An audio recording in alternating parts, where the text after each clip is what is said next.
ahead and get started because there's a lot of stuff I'd like to cover in the session. Just to begin with, first things, my name is Mark Eckenwiler, and I am an attorney. I have to admit that. I'm not just an attorney. I'm a federal attorney. I'm not just a federal attorney. I'm a federal attorney with law enforcement. And it's because of the respected and influential post that I have managed to land the coveted post-lunch speaking slot. Just a couple things before we get started. I realize this is going to go very smoothly. You guys are going to believe everything that I say. There's really not going to be any sort of skepticism, questioning, doubt, fear, uncertainty, what have you. But in the unlikely event that any of you have any questions, stick up your hands, shout out, because this really is for you guys. This is not for my benefit. So if you have anything other than a long-winded diatribe with no question at the end, please share that with me and share it right away. I may try and defer it because a lot of questions I think may be answered further on in the talk, but do at least give me the benefit of your question if you have one. One question I have for you guys, if I can just see a show of hands, and come on, be honest, how many of you are lawyers? Come on, okay, I see one, I see two, three. All right, okay, a few of you are willing to admit it. I used to start these talks to mixed audiences with a lawyer joke, but I stopped doing that because the lawyers never thought they were funny, and the network folks never thought they were jokes. So with that, let me get started. I'll tell you a little bit about my organization. This slide does contain the one lie in my presentation. My section, I'm an attorney, as I say, a prosecutor within the computer crime section in the criminal division at U.S. Department of Justice. Actually, the lie here is we've now got about 32 attorneys. We do a whole bunch of stuff. In addition to actually working on cases, we do a lot of policy stuff, training, sort of going out and meeting with various groups, a lot of speaking events, all that stuff you see there. You guys have the slides. If you turn to your hymn book, it's hymn 199. You can follow along. So enough about me, where I come from. I've been with DOJ about 6 years. What I'd like to talk about today is, well, to begin with, I want to give you sort of an overview of this statute that I wallow around in all day long. People who work with it frequently refer to it as ECPA. It's the Electronic Communications Privacy Act of 1986. I want to talk a lot about the substance of the statute. What are the actual rules? And, you guys aren't lawyers in the main, so I don't expect you to go out and apply this or even to remember all of this stuff. I just want to give you a sense of how communications privacy law in the U.S. really works. And I guess my real point here is to show you what the framework looked like before October 26th, when USA Patriot was signed into law last fall, and what the framework looks like today. And I may change some minds, I may not, but to try and counteract some of the fear-mongering and I think the outright misrepresentations that folks have been hearing in the press over the last several months about USA Patriot.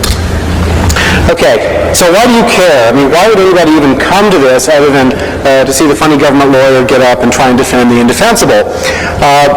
Because the statutes that I'm going to talk about are, in fact, the baseline. This is the stuff that protects all communications, at least all network communications that occur within the U.S.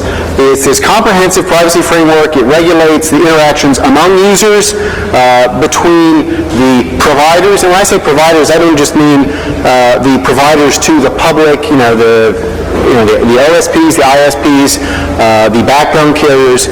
I'm talking including private companies that may have corporate networks. They are also comprehended within this framework. And then, from my perspective, something that matters every day in criminal investigations, this set of statutes regulates how the government can or cannot get at certain records that exist or are going to exist online. It's got civil and criminal penalties to enforce this entire legal regime. One caveat here, as you may know, we have this funny federal system in the U.S. where we've got federal law and then often there's state law that is layered on top of that. And this is an example in spades of that. In addition to federal law, federal wiretap law, for instance, there's a lot of state law that creates additional protections. The most obvious example of that is in about a dozen states or so, in order to record a telephone conversation, general rule is you need the consent of everybody on the call. Under federal law, one person's consent will do it. So the stuff I'm going to talk about today, because I cannot possibly be an expert in the law of all 50 states, the District of Columbia, and Guam, I'm just going to stay at the federal level. State law may impose additional privacy protections on top of what I'm going to talk about today. So this is not the be-all and the end-all, but this does set the floor. States cannot go below this. Okay, why it matters to me as law enforcement, I think it's sort of self-evident. Just as with any other tool, people use the net to do bad things. Now, I've been on the net about 3 times as long as I've been with law enforcement, so I know that there's lots of socially beneficial stuff that goes on. It is not a cesspool of iniquity. The net is actually, I think, a very good place. But it would be deceiving oneself to say that there is not criminal conduct online, or to say that law enforcement at the various levels, federal, state, and local in the U.S., does not have a role to play in combating some of that activity. What that means is there are cases where I need to get at stuff, and agents need to get at stuff, that is online, because that is the evidence. That's the way you're going to identify a particular person who is associated with conduct. Is that for me? That is the way that we're going to attribute the conduct to that person, and ultimately that's the way that you prove up to a judge or to a jury that the person was culpable.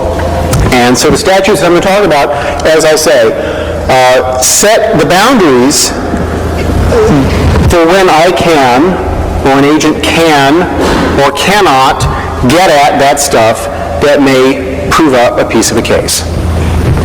Now, to go back a little bit in history, in 1968, Congress passed this groundbreaking statute, often referred to as Title III. It was the third major part of a 1968 bill that had a very, very, very, very, very long name. And it protected basically 2 kinds of communications. People talking on the phone and people sitting somewhere where they didn't think anyone else was around, and where they might be subject, say, to a hidden bug. Because that's really what the communications privacy threat model was in 1968. And it creates a statute, civil and criminal penalties, lots of procedural rules for when the government needs to intrude upon that privacy. And this was all in direct response to 2 Supreme Court cases, Katz and Berger, that were decided in 1967 and 68. It basically reversed decades of precedent that said there's no Fourth Amendment communications protection for stuff that goes out on a wire out of your house. The old theory under a case called Olmstead from about 1928 was if the signal goes on a wire and leaves your house, you're SOL. It's too bad. You know, it just went out into the wide, wide world, and you no longer had any rights associated with that communication.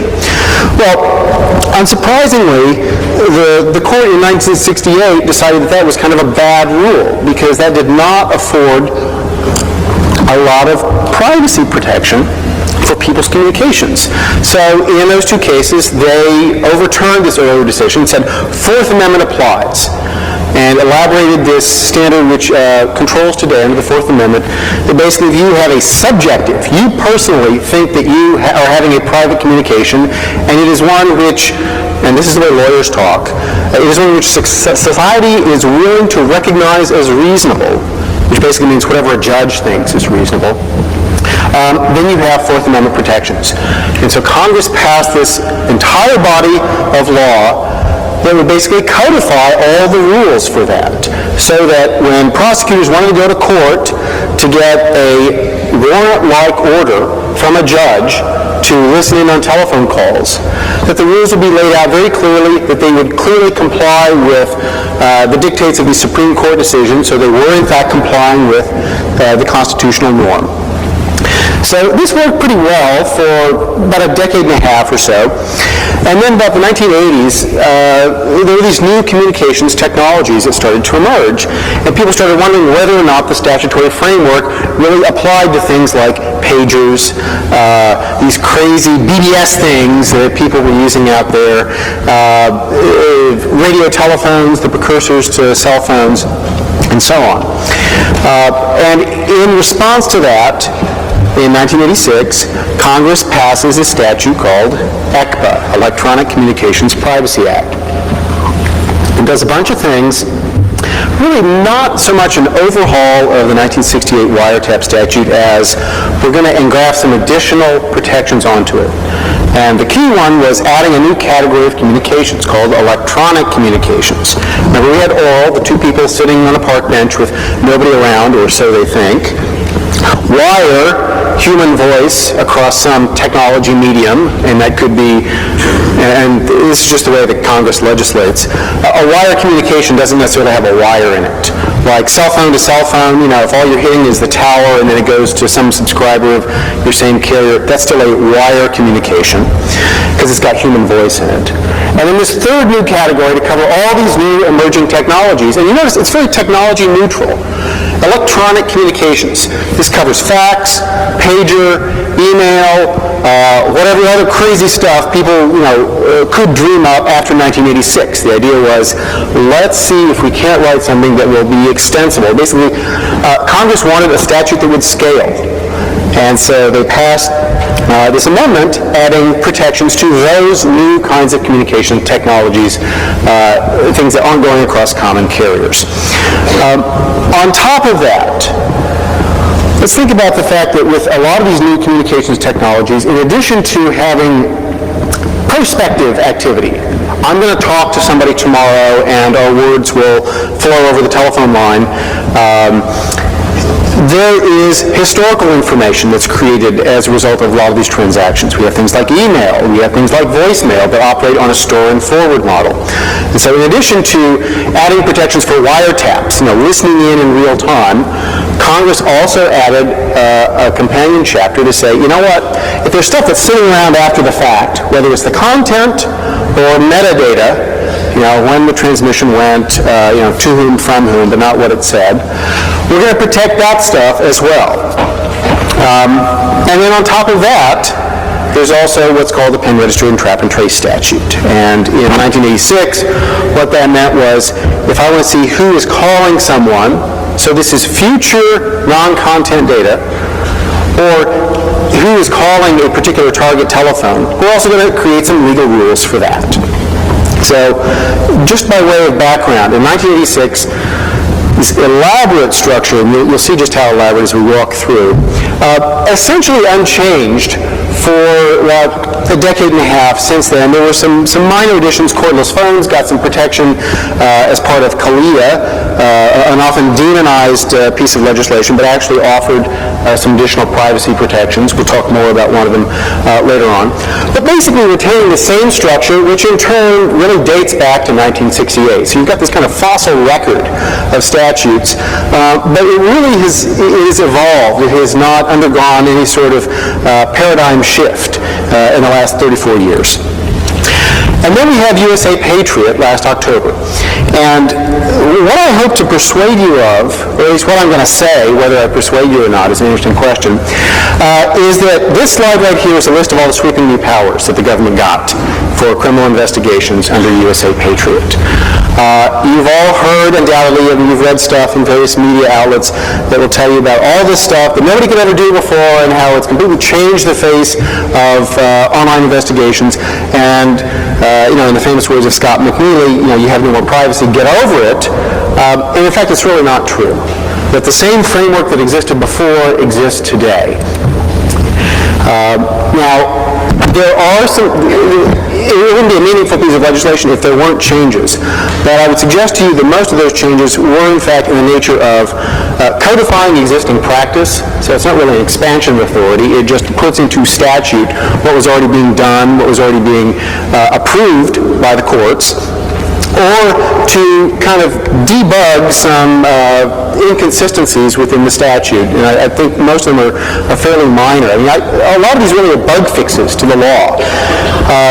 Now, as we go through, you'll see that I have a post-fixed asterisk on a lot of stuff. That's stuff that changed under USA Patriot. So as we go through, you'll see which things are new and which things are old. Okay, so at this point, what I'd like to do is dive in what the rules are today and kind of talk about how it's changed as a result of USA Patriot. But before we do that, because I know that your heads will hurt, maybe they already hurt, I want to give you a sense of what not just lawyers, not just judges, but federal appeals court judges have said over the years about some of these statutes. And the answer is it makes their heads hurt too. So you're in very good company if you find this stuff kind of hard to upload into your head all at once. Because courts tend to deal with these things sort of on an ad hoc basis. You know, there's no ECPA court that deals with these issues all the time, and so has profound expertise in it. My favorite here, the last one, a fog of inclusions and exclusions. I think that's pretty much right. Okay, here are the major categories, and this really, I think, is the best way. When I teach this stuff to anybody, if it's lawyers, if it's investigators, if it's privacy folks, like I talked with CFP in April earlier this year, this is the way to break it down, to think about what kinds of information the statute addresses and how it deals with those things. There are different legal rules for each of those categories. So you can think of this really as a 2x2 matrix. Think of it as, are we talking about contents? And we sort of know what we mean, I think, generally by the contents of a communication. Although the statute helpfully defines it as the substance, purport, or meaning, or non-content. All right, so that's one axis. And on the other axis, are we talking about stuff that's going to be acquired in real time? In other words, things that are going to happen in the future, or right now, once I start doing stuff? Or are we talking about things that are just sitting around? That are not moving across a network, basically not bits flowing across a wire. And if you think of it in this framework, now, of course, the text of the statute really doesn't read quite so neatly, but if you kind of peer through the blizzard of statutory text, this is what Congress has done. This is what they did in 1986, and it's really the regime that we retain today. So if you just keep that in mind, 2x2 matrix, you will know more about this than most attorneys who claim to practice electronic privacy law. Okay, so let's start with the biggie, interception of communications. So real-time content collection. And this is very interesting, I think. Most of the statutes that are in this whole cluster, and I should drop a footnote, lawyers are very fond of footnotes. When I say ECPA, I'm really referring to this whole cluster of statutes, everything in that 2x2 matrix. Other people will use it more narrowly, but I'm just going to use it as kind of a catch-all for all this stuff that's in this interrelated body of law. So, back to main text. For interception of communications, the statute starts, very intriguingly, with a default rule. A general rule, don't intercept communications. Just don't do it. So don't put bugs in people's houses.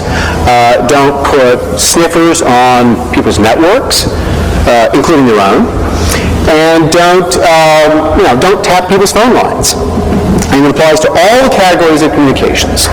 Now, that would be a very simple legal regime, and my talk would then be about 2 minutes or so.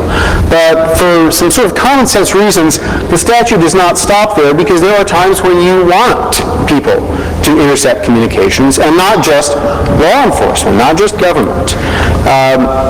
Before I get to that, let me talk about, I mentioned earlier that there were some things that put teeth into the statute.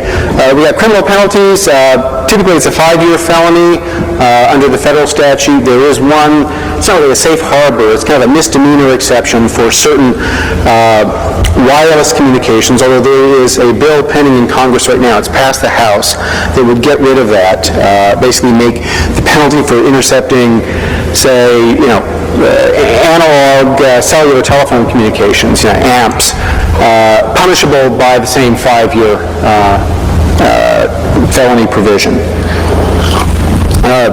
Civil damages, people who are aggrieved by this, people whose calls are intercepted, can sue for $10,000 per violation, plus attorney's fees. And what's new about that with USA Patriot is there was language added in by Rep. Barney Frank from Massachusetts, a noted conservative, specifically saying that there's a separate provision now that dings the government, the federal government, if the government engages in violations of the wiretap statute. In addition to that, we've got statutory suppression. There's a provision basically that says, whether or not you violated the constitutional rule that sits underneath this statute, if you violate certain portions of the statute itself, that evidence may get tossed out by a judge. A good example of that is if one private party wiretaps another private party's telephone calls. Under the Fourth Amendment, because the government didn't do it, we could use that because we didn't have a hand in it, sort of a clean hands doctrine. Under the statute, everywhere in the country except what lawyers call the Sixth Circuit, which is the states around Ohio, basically, we can't use that. If it's intercepted illegally, even if a private party did it and the government had no involvement in the interception, cannot come in as evidence. So a fairly stringent suppression rule that goes well beyond what the Constitution requires. Okay, so as I said, this stuff applies because of the 1986 amendment. This now applies to electronic communications as well as the old 1968 wire and oral things. So it's generally illegal to install a sniffer, certainly an unauthorized sniffer. An interesting question that has come up increasingly in the last year or so is, what about war driving? And the answer, I think, and there's some interesting sort of nooks and crannies in the statute that make this a fun research project. But basically, I think war driving is probably a violation of the wiretap statute, at least if you're picking up content. And we can argue about whether SSIDs are content or not. But it is certainly an arguable theory. So, for those of you who are going out and doing talks and bragging about all the war driving you've done, just sort of be aware that, maybe your friend did that and you didn't. We actually, yeah. If I work for a federal or government institution, and I want to work drive from my area of operations to make sure I'm not going to go to access, are you saying yes? The question is, you're basically doing a security audit for your own network. Hold that thought, because let me see if I can answer that here in about 2 or 3 slides, okay? So that's the question, is he a felon? Are you admitting to having done that? Okay, all right. So your friend did. So did you aid and abet this conduct? All right. Oh yeah, shoot. The content of the communications. Yep. What about the metadata about the communications?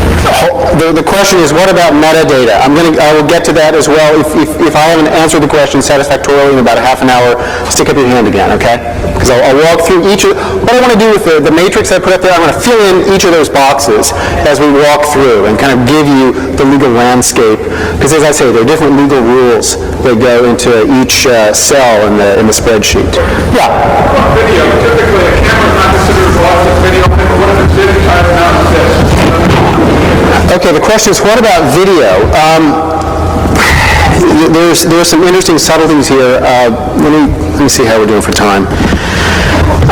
Let me see if I can talk about that briefly. Generally speaking, let's say the government suspects somebody in a government office of dipping into the till. They're stealing things, and so what investigators want to do is hide a camera, video only, no sound, in that space. Let's say it's an office, maybe an office with a door where the safe is kept, petty cash is kept, whatever. It is absolutely clear that is not covered by Title III, the wiretap statute. And the simple reason is there is no communication. It's not an oral, wire, or electronic communication as those terms are defined in the statute. Now, there is Fourth Amendment protection for that, and there's a whole body of case law all over the federal courts that basically says if you have a so-called reasonable expectation of privacy, then the government needs to get a search warrant. Now, you may or may not have a reasonable expectation of privacy. It's an area out in the open that's shared with lots of other people. Certainly when you're at the ATM, there are silent video cameras there all the time.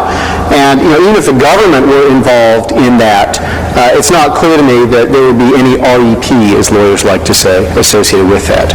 So silent video, in one sense, if you're just talking about sticking a camera that's hidden in a room, not covered by these statutes. But an interesting question comes up about these, I think they're called X10 cameras. What if I've got a little wireless connection between my camera and my PC, and somebody sniffs the digitized video data as it goes through the ether? I had a little argument with, I won't name him, an attorney from EFF about this, who thought that stuff was not protected. I think it is protected because it doesn't matter that it's video. Whether it's video, voice, IRC chat, if that's an electronic communication between those 2 points across the ether. And in fact, I think that would be protected under the statute. Say again? It's information, well, it's a communication being transmitted. I think it fits the statutory definition. So that's a very lawyerly answer, but I'll just boil it down to what I always say, which is it depends. It depends on what you mean by, is video stuff protected or not. Okay, let me see if I can get back on track. I'm going to hold any more questions. So I said we have this general prohibition, thou shalt not intercept. But I also said it would be really dumb if we had no exceptions to that, and indeed there are lots of exceptions built into the statute. One of them is in the category of what lawyers like to refer to as which is publicly accessible systems. So if it's an open IRC channel, an AOL chat room, and anybody in the world can go there, there's actually a little corner of the statute that says, you know what, you're not violating the wiretap statute if you lurk. Shock, horror, and amazement. Congress actually thought of a problem and solved it. Another big exception, and I'll talk about each of these next ones here in sequence in greater detail. Consent of a party, one party, system provider privilege, and that goes to the gentleman over here who asked about doing a security audit on his own network to see if people have hung unauthorized wireless access points on the network. Computer trespasser monitoring, and then court-authorized intercepts. So let's talk about each of those in turn. Consent. Under the federal statute, the consent of one party, and there's even a variation on this, but as a general rule, if one party to the communication consents to its interception, then it's okay. It's not a violation of the statute. And this is why, you see, not just in movies and TV shows, but in real life, say undercover agents go into a room, they're wearing a wire, they're wearing a Nagra, a little tiny tape recorder, and they record the conversation they have with a target. They didn't need a court order to do that because they were a party to the communication, they were physically present, and therefore it was permissible for them to intercept that communication. So the consent exception, it really parallels the Fourth Amendment requirement. There's tons of case law on this. Basically, it sort of goes to that reasonable expectation of privacy issue. In the network environment, what are the ways that you can actually get consent? Well, it can be really, really explicit. Yes, I want to be an employee for XYZ Corp, and as a condition of employment, I agree to sign away all my privacy on the dotted line. But it doesn't have to be that explicit. Consent may be implied through things like a login banner that a person views every time they log in, through terms of service that have been provided to a user of a system, lots of different ways. And basically, whatever the terms of that banner are amount to the scope of the consent. So I agree to let you monitor, my web traffic, but not anything that's bound for any other ports, for instance. So you can tailor it to be as broad or as narrow as you want. In fact, one of the things that we constantly deal with in my section, as I say, we don't just do cases. We get a lot of calls from federal agencies who say, well, what should our banner say? And the answer is, well, I don't know. What kind of rule do you want? Do you want to be really draconian? Would you like to be very narrow in when you're going to monitor and what you're going to monitor for? Because you can tailor it however you want. Okay, so that's consent. System operator privilege. This is a big one for you guys. Congress put in, and this goes back to 1968, and if you can think back to the bad old days of in-band signaling on the telco networks, phone phreaking and blue boxing, Congress said, you know what, you may monitor communications on your network to protect your rights or property. And you can go read in gory detail the subsection of 2511 that lays that out. So if you got somebody who's violated the perimeter, who's broken into your network and is noodling around, it's okay. Congress said that you're not committing a felony by monitoring that person. It is pretty clear to me that this even extends proactively. You don't have to wait until you're hacked, until you're compromised. So if you want to go out and do a security audit on your network, you want to run, say, one of those, what do they call you, intrusion detection systems, it's okay. It's not a felony, and the people who are selling them aren't, selling illegal interception devices. It's all right. So that's what gives you, as a system administrator, the ability to defend yourself, and even defend yourself proactively. And the courts have been very, very forgiving under this. I hesitate to call it a not insane test, but it really is, it's pretty much a rule of reason. If you can articulate a good reason for doing what it was that you were doing, the courts are going to cut the provider slack on this front. Can that information that's been accepted be disclosed to anybody, or does it have to be really disclosed to certain parties, like law enforcement? Our position would be, and this, there's some case law to support this. There's a case called McLaren out of Florida that involved the AT&T wireless network from about 3 years ago. That basically says it is permissible to disclose. Now, it's interesting. The courts, I think, in keeping with this rule of reason notion, have suggested that the disclosure still needs to be for that same purpose, for the protection of rights or property. The body of case law on this is blue boxer cases, where Southwestern Bell, as it used to be called, they find somebody who's stealing long-distance calling service. They monitor kind of up the wazoo on that particular person's line, and then they wrap it all up after 30 days in a nice big bow and turn it over to law enforcement.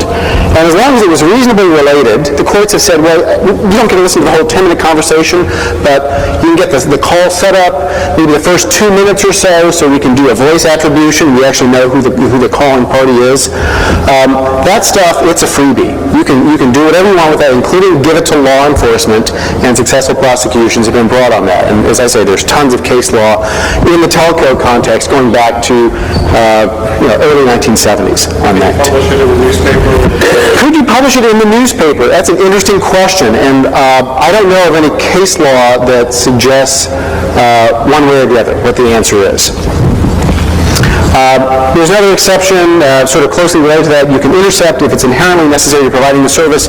You're running an SMTP server so that your customers can get email. Kind of another duh. Well, of course you can intercept, acquire the contents of those communications, because otherwise it would be wicked hard for your customers to actually get their email. So that's okay. Another exception, and this one's new under USA Patriot, called computer trespasser. Let me just hold that thought, if you would. And this one's taken a lot of slings and arrows. There's been a lot of real estate in the press devoted to how inimical to all things that are true and good and private this is. Here's the problem. What rules allow government monitoring of an intruder in a private network? And so let's think about what the rules were last year before USA Patriot. Consent of the system owner as a party. Well, if the system owner is a party to everything that transits its network, then I guess Verizon is a party to all of my telephone calls. And if they were a party to all my telephone calls, then they could consent to anybody else overhearing them. And I think that would be bad. So there's some concern about the notion of getting the system providers' consent to listen in on network intruders. Right to property monitoring, interesting question here.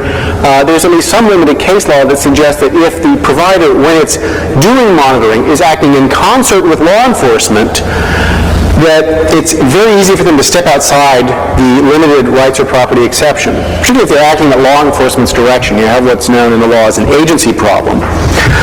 And then, the oldie but goodie, what about consent? Well, as we know, because you guys are security experts, you can always put a banner in front of the intruder, right? So you can always get their consent. Well, obviously not. So because we had this odd situation where victims would come to law enforcement, they say, look, I've got this person who's intruding into my network. I want to monitor, I even want to monitor in conjunction with you, because maybe this is part of a much larger puzzle that law enforcement is working on. So let's work hand in hand. And the question was, well, did we need to go to a court and get a court order to monitor those communications? And that seemed kind of stupid, because we're talking about somebody who is kind of the electronic equivalent of a burglar, somebody who has broken into your network, got no business being there. They have no privacy rights, or they should not have any privacy rights. Certainly they have no constitutional expectation of privacy, so why should they have protection under the statute? And so what was done in USA Patriot is add a new exception to address that limited circumstance. And I should add, this is one of the changes to USA Patriot, which is sunset. In other words, on December 31 of 2005, this goes away unless Congress takes some action in the interim to extend it or make it permanent. And what the scope of that is, we have a definition of a computer trespasser, a person who accesses without authorization, has no reasonable expectation of privacy, and we're not talking about the misbehaving insider. We're not talking about the person in your network who's got some permission to access the network. You know him, you allow him to do certain stuff. Maybe he's allowed to access this server for a certain limited purpose, but he's exceeded his privileges. He's elevated to root or something. This doesn't apply. There are lots of ways to deal with that problem statutorily that we never needed computer trespasser for, because among other things, you can deal with that by having things like employment agreements. If it's already someone with whom you have a relationship, then you can have terms of service. You can have employment agreements and so on. So with respect to Senator Feingold, who gave an impassioned speech on the floor of the Senate about how this was going to lead to the FBI monitoring moms doing their Christmas shopping, from their web access at work, it just doesn't apply to the misbehaving insider. It applies to the person outside who got no business penetrating your network, but has done so nevertheless. Some limits on this.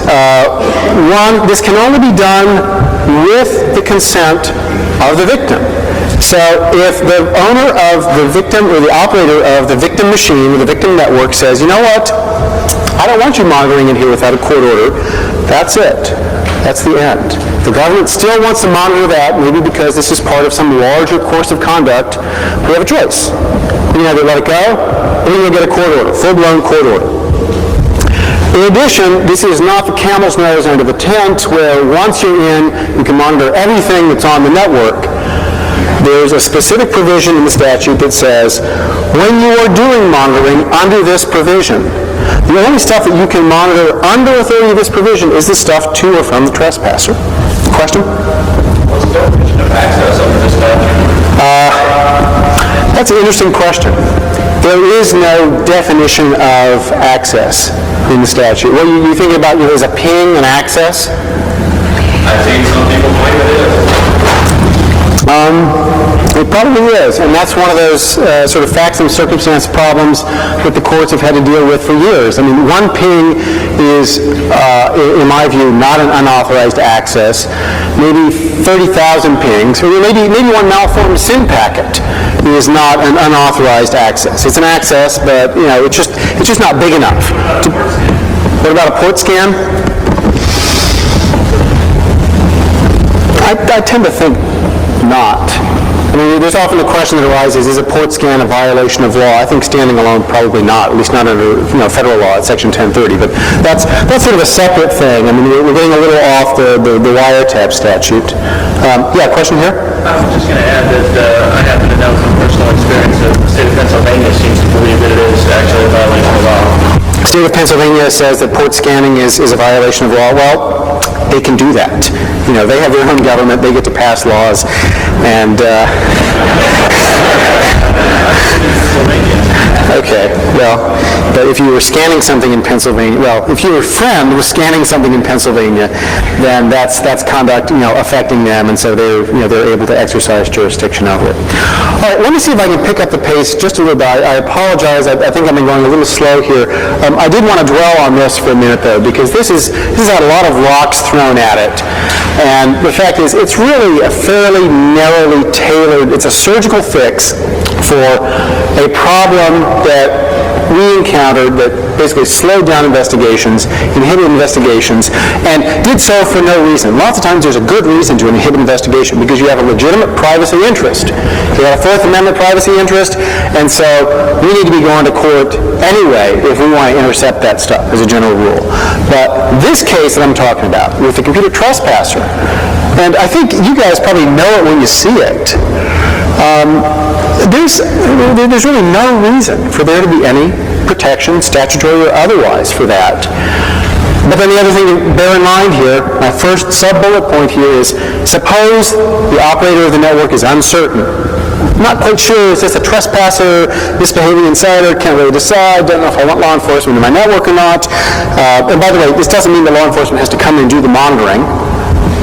Certainly the provider can do the monitoring and feed that to law enforcement. But you hold the trump card. The victim says no, no really does mean no under this. So that is absolute ironclad, and the only way to override that is with the same old order that we could always get, with a Title III wiretap order, probable cause, yada, yada, yada. Which brings me to what is one of the other big exceptions to the wiretap statute? Court-authorized monitoring. This is a Fourth Amendment compliant court order. Got to go to a particular kind of judge, not just any old judge like the ones who can issue search warrants. Those are called magistrate judges. I have to go to a judge with life tenure. So, somebody who, he's not going to be bounced out of office in 5 years unless he behaves well. This is somebody who is a constitutional, so-called Article III judge. And the statute requires that, not Fourth Amendment required. Got to show probable cause. There's a time limit on it. Got to show necessity. I have to minimize, so I'm not collecting lots of non-relevant communications. There's a limitation, depending on what kind of offense you're investigating, maybe or maybe not. You can do a wiretap, and so on. So lots of protections, lots of court oversight, and as I said earlier, statutory suppression in many cases for violations. If you screw up on things like, for instance, to do a wire intercept at the federal level, it requires high-level approval from someone within the Department of Justice. And there's a specified list of officials. If you go off that list, and there's a Supreme Court case on this called Giordano, then the stuff gets suppressed. And that's what the Supreme Court said in 1974. The Attorney General's executive assistant cannot authorize wiretaps. If the AG does, the Deputy AG, a certain other list of officials, that's okay. You go off the menu, evidence goes out. So lots of protections if we're doing our monitoring under court authorization. Okay, so as a practical application, what does that mean? Certainly since 1986, this includes things like cloning pagers, whether they're text or numeric, keystroking, the same sort of thing that you might be doing on your network. If we sort of move up the OSI stack, we don't think so much about monitoring packets, but monitoring at the application layer, collecting the email that comes into or goes out of a mail server destined for a particular user account. So those are all instances where we might seek a court order. In fact, except for pagers, I've worked on all of these kinds of intercepts. Okay, so that's one box, and I realize I spent a long time going through it, but I think it's sort of a biggie. Acquisition of contents in real time, Title III order, consent, there are those other exceptions. The thing that's changed is computer trespasser under USA Patriot. And I would suggest to you that that's a very rational change, not something that anybody needs to get excited about. Okay, so, yeah. You said there was only available for specified offenses, but these offenses categorized in terms of the extremity of punishment for the offense or felony. They're all felonies, among other things. The question was, what are the predicate offenses for which you can do a wiretap? If you really want to go look at it, it would be 18 U.S.C. section 2516, 1, 2, and 3. And generally speaking, like at the state level, murder, kidnapping, obviously narcotics. Narcotics is, for better or worse, the bulk of the Title IIIs that are done. A lot of those are done on pagers, of course. So you can go read the whole gory list for yourself. All right, let me move on, and if there's time at the end, I'll field any other questions. Let's go to the second box. Stay in the real-time arena. So we're still talking about collecting records that are going to arise in the future. But we're talking about non-content now. The first legislation that addressed this was the pen trap statute enacted in 1986. And like the wiretap statute, this begins with a general prohibition. Thou shalt not install pen trap devices.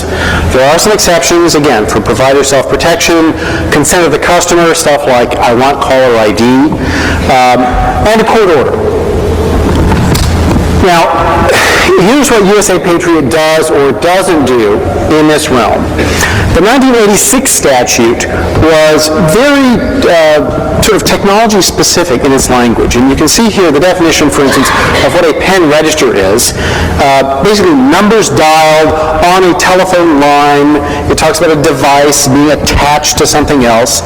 And as we know, there's often in the packet switch context, there's no device attached. It's all running in software, so there's no attachment. We're not really talking about numbers dialed. Typically, there's no telephone line anywhere in the picture.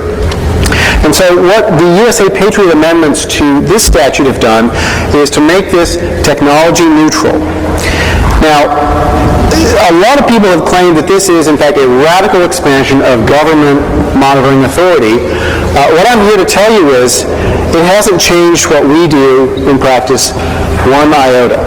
Because before USA Patriot, we were relying on this exact same statute to do things like determine what IP address somebody is coming in from. About a year ago on the Leaves Worm case, I wrote a trap and trace order on a compromised box out in one part of the U.S., out in the Southwest, to see where the connections were coming in from.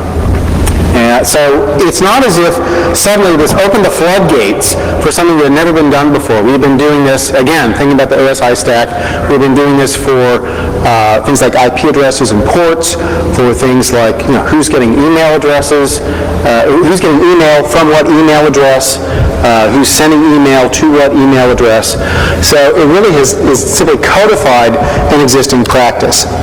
So instead of numbers dialed on telephone lines, what we now have is technology-neutral language that confirms the same rules apply to things like internet communication. So the language of the statute is now things like dialing, routing, addressing, and signaling information explicitly, but not content. And it now says that 3 places in the statute, including 2 places where it did not say it before.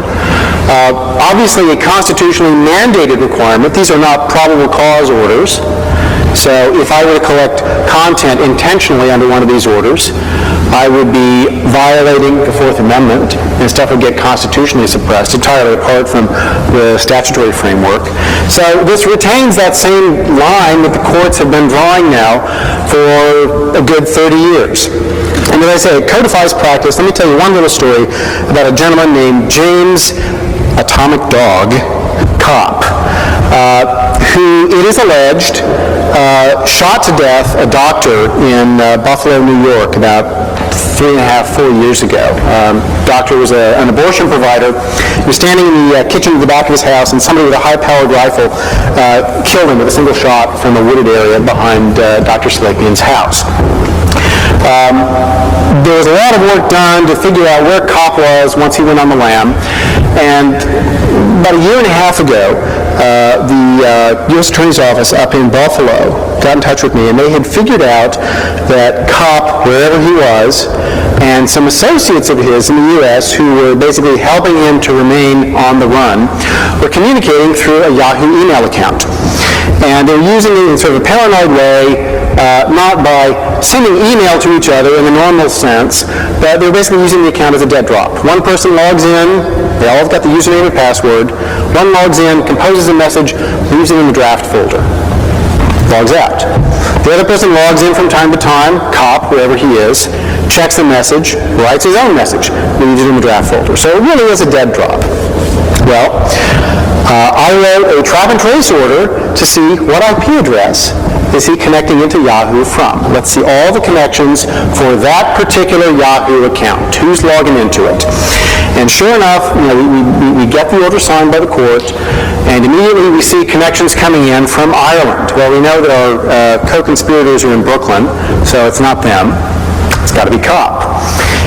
It shifts to France. Almost immediately. So he's on the move. And putting this together with some other information allowed us to tell the French authorities where he was going to be when. And he was ultimately arrested by the French police at the post office in Dinan about a year and a half ago. Just last month, he was finally extradited to the U.S. And obviously, these are all allegations. Nothing's been proven. COP is presumed innocent until proven guilty. But these are very serious allegations. We're talking about a murder in violation of the Federal Access to Clinic Entrances Act. In some ways, you can consider this an act of political terrorism. In my view, and in the view of Congress, as expressed through USA Patriot, it's important to be able to do the same kinds of things on the net that law enforcement has been able to do in the telephone network, in the circuit switch network, for a very long time. And just the fact that we were doing this a year and a half ago, I think tells you, once again, changes to USA Patriot were codifying existing practice, not a sea change in terms of before and after. Okay, any questions on that? Yeah, shoot.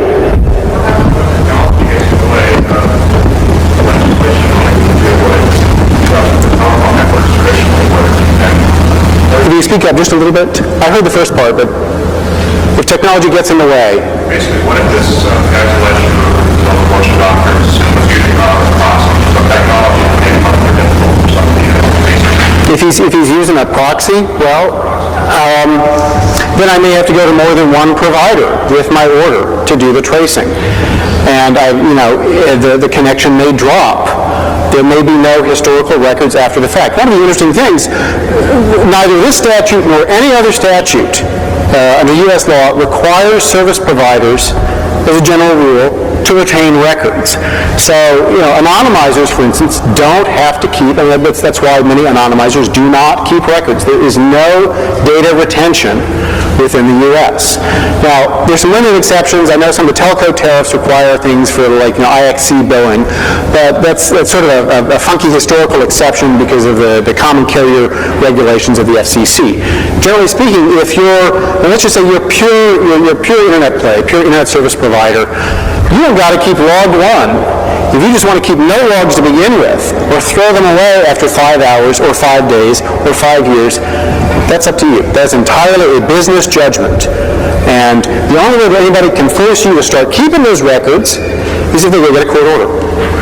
So, in theory, somebody could get a court order and require an anonymizer to start keeping connection records. One, that would require them to be in the U.S. and subject to U.S. process. Two, I would have to have some reason to believe that this is going to be continuing conduct. I mean, if it's a one-time threat email and it's not going to recur, it's not going to do me any damn good. It's really not going to further my investigation to put up that sort of a trap and trace. Okay? All right. One more question on this, and then I want to move on. How have you found this mail account? I'm sorry? The Yahoo Mail account. The Yahoo Mail account, that was obtained through some on-the-ground stuff, including some physical searches within the U.S. That's how it was determined that they were sharing this. But it wasn't enough to disclose where COP himself was or was likely to be. So what can a pen trap device collect? Well, stuff that's plainly included, historical things, the stuff that, for decades has been the object of these, even before the 1986 pen trap statute. And remember, pen registers and trap and traces have been used since long before there was any statute. So even before 1986, before Congress passed that piece of ECPA, law enforcement was using pen register and trap and trace devices to get telco numbers, basically, because that was the communications network that existed. I think plainly most email header information, not subject, again, kind of a duh. The subject header is content, substance, purport, or meaning. And it's abundantly clear to me that if I were to use a pen register or trap and trace device to collect that stuff, that I would be running afoul of the wiretap statute. I would basically be doing a wiretap collection of future content without bothering with the niggling detail of actually getting the required order. And my stuff is going to be constitutionally suppressed. So most email header information, I think I realize I teach a class on email header forgery, so I know the difference between RFC 2821 and RFC 2822. So I know from forgeries, but still we could collect it, get the received headers, and so on and so forth. And then once again, moving down the LSI stack, things like source and destination IP address and port, as in the COP case. Stuff that's plainly excluded, like I said, subject line of email, the content, the guts of the communication. So the body of the email, the substance of a file that's being FTP'd from one host to another, all that's going to be excluded. One change, and I think, again, it's sort of interesting, what has been ballyhooed about USA Patriot and the stuff that you never hear about. Something added in USA Patriot is some additional judicial oversight for when the device formerly known as Carnivore, now under the much less threatening name DCS 1000, is applied to a public provider's packet-switched data network. Basically, if we want to stick our own device on somebody's network to do a pen trap, as opposed to having the provider collect it, and I should emphasize that the standard practice, I just had a conversation with a friend of mine here earlier today about what the normal procedure ought to be, it's to have the provider do the collection. The agents really don't want to be in your network, or at least I don't want them to be in your network, because you will be happier if they're not in your network. Certainly, folks like you who are here, mom and pop ISPs may be a little different, and that's where a lot of the problems have been. But you guys, I think, know how to collect information on your networks. You know where the choke points are. You know where the devices are physically housed. So I think it's just better all around, and people will all come out with big smiles on their faces if you do it in conformity with a court order, as opposed to having us do it. But in those limited cases where law enforcement needs to apply its own device, typically because the provider just does not have the technical wherewithal, and believe it or not, they do exist. Then in those circumstances, the agents who are doing the collection have to file with the court basically the take, what they collect. And what that permits is some judicial oversight over what's actually being collected.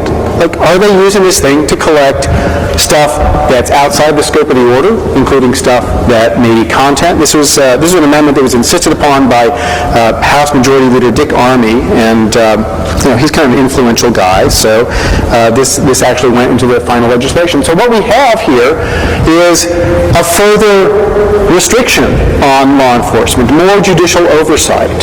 So in fact, what we have here is a privacy-enhancing amendment to the statute, and not a privacy-destroying amendment. There's some additional penalties here. You guys have the slides, so let me not spend too much time on this, but explicit civil and administrative sanctions, minimum $10,000 civil damages for government violations, and then you can go read section 2712 to your heart's content about the different levels of administrative review. If a court finds that somebody has violated the statute, then the agency has to take administrative action. If the agency fails, the inspector general within the agency then is supposed to look at it and take action if action is warranted. So again, lots of additional deterrents for people to step outside the bounds set by the statute. And that gives us the second box in the matrix for real-time acquisition of the other stuff, the non-content records. Okay, I think I've got about 11 minutes here to rip through the rest of this. Let's see if we can do stored communications here real fast. The stuff that's on the other side of that 2x2 matrix, the stuff that is kind of after-the-fact records. And the general concern here, the reason we even have this, is Congress was concerned back in 1986 that if you didn't have a statute, that the government could get access to all of this stuff just by using a subpoena, a grand jury subpoena. That's not a probable cause order.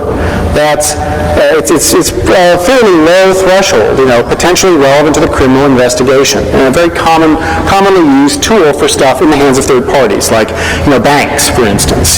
Things get subpoenaed from banks all the time in fraud investigations, for instance. So, what do we have?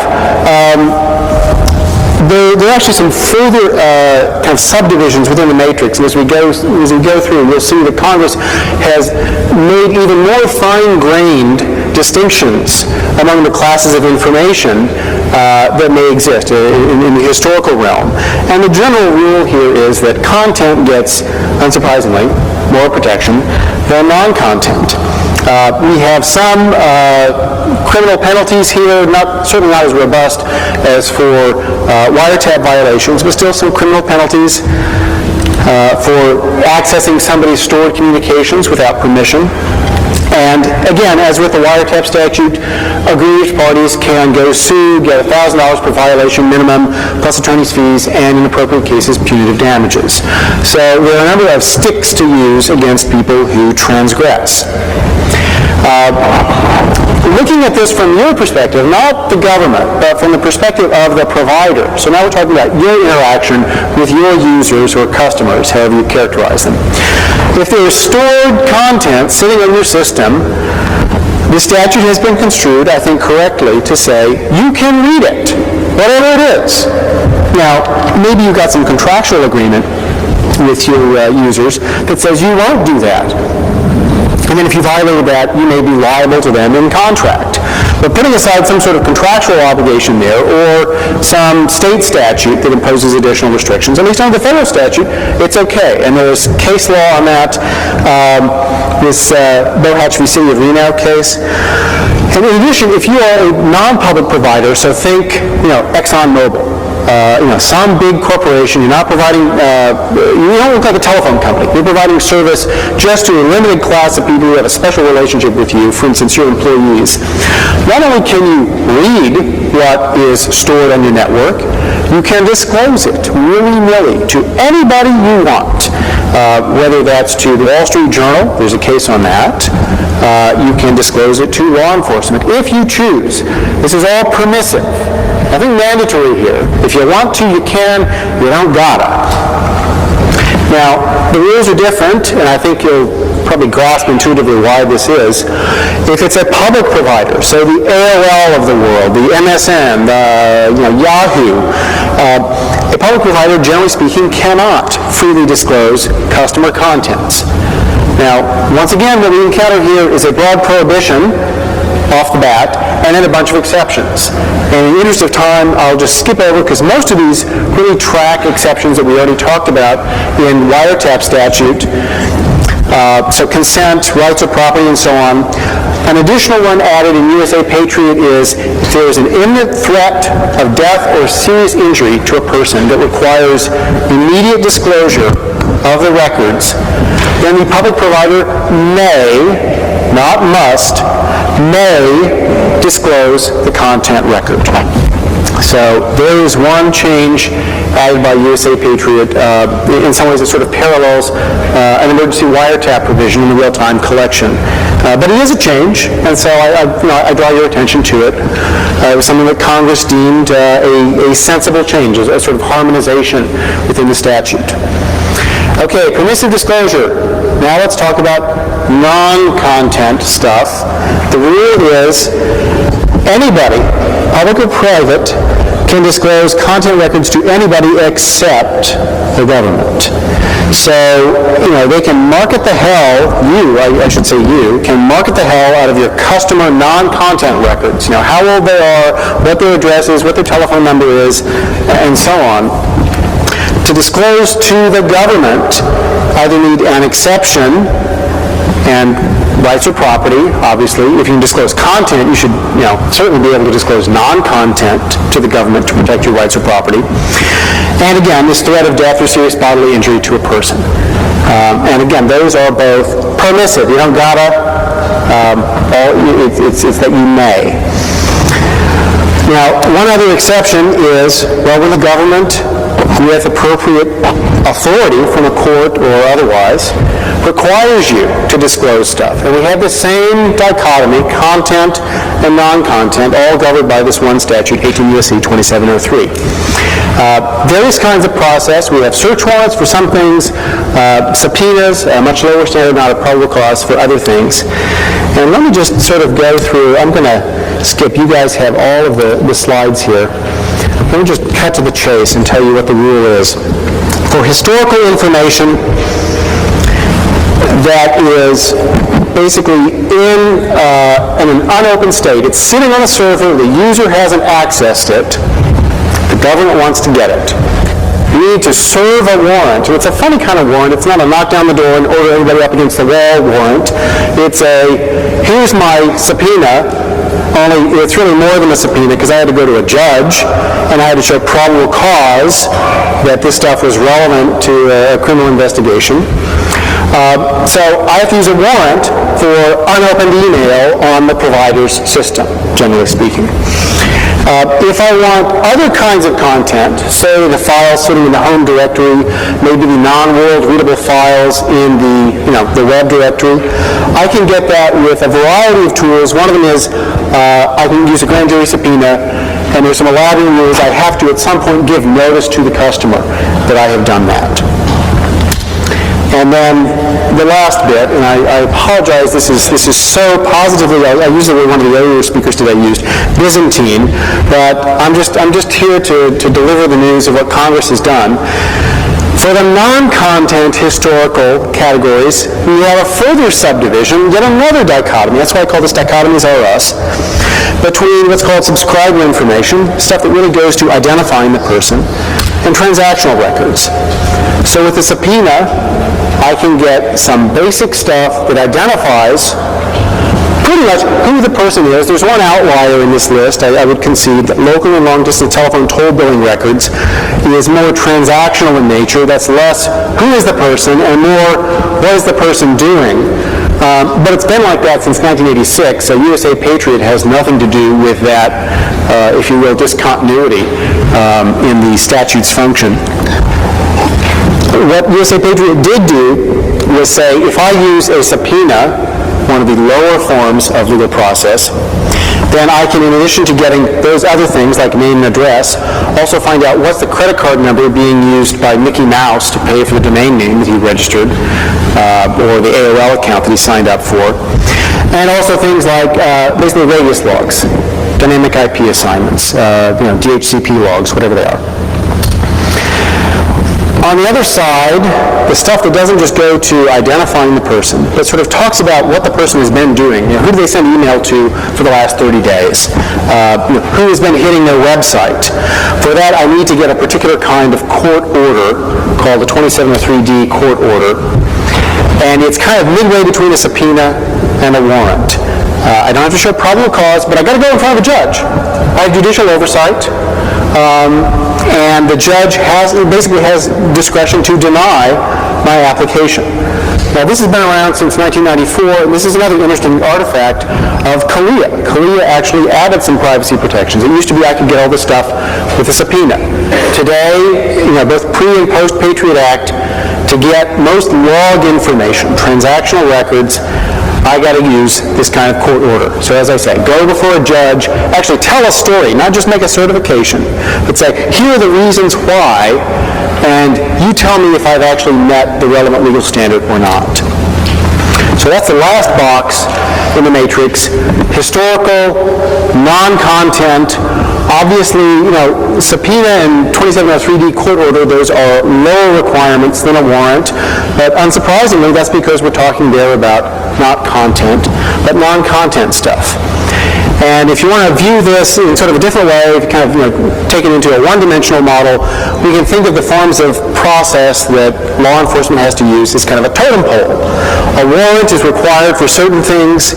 With a court order, I can get more things like transactional logs, and with a subpoena, I can only get I'm misphrasing that. With a subpoena, I can get a certain limited class of information. If I go up to this court order, I can get, in addition, transactional logs. If I want to get the whole Megillah, including the person's unopened email, got to use a warrant that basically looks like a Fourth Amendment warrant. And obviously, the warrant is good for all that stuff down below as well, assuming I can establish probable cause. One last word here, 2703F, request to preserve. There is one provision in the statute that says the government can come to you and say, look, I don't have my subpoena, court order, search warrant, whatever it is, yet. But I think I'm going to go get one. And in the meantime, I need you to preserve some records because I know just how ephemeral network records are. You may cycle out your radius logs every 5 days, every 8 days. I don't know what it is, and I don't want to my chagrin, find that when I finally come to you with my legal process, that those records no longer exist. So I can ask you to hold on to stuff. Don't you delete it, and please don't let the customer delete the only copy that may exist. So that might include things like email sitting on a server. This is not something that entitles me to get it. This is just a freeze order. Hang on to it, because I'm going to be back. Not give it to me on my say-so. And this letter really is just a say-so. It's not issued under authority of the court. If I were going to a court, I would get the order that says, give it to me. One question that comes up here is, does this have prospective effect? And I realize I'm running over time here. Give me one more minute, and I promise to wrap up. The answer, I think, is hell no, this doesn't have prospective effect. Because if this had prospective effect, I could come to you with a 2703F letter and say, you know what, you've got this customer. I think he's a bad dude. Would you just collect his email for the next 90 days and then you can turn it over to me when I come to you with my warrant in 3 months? Well, that's great, except what did I just do?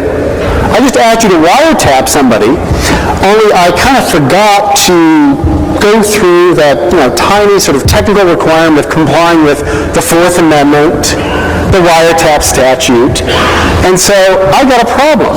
So I don't want you complying prospectively with F request. The F request is if you got it now, save it. What you do in the future, don't change your practices on account of me.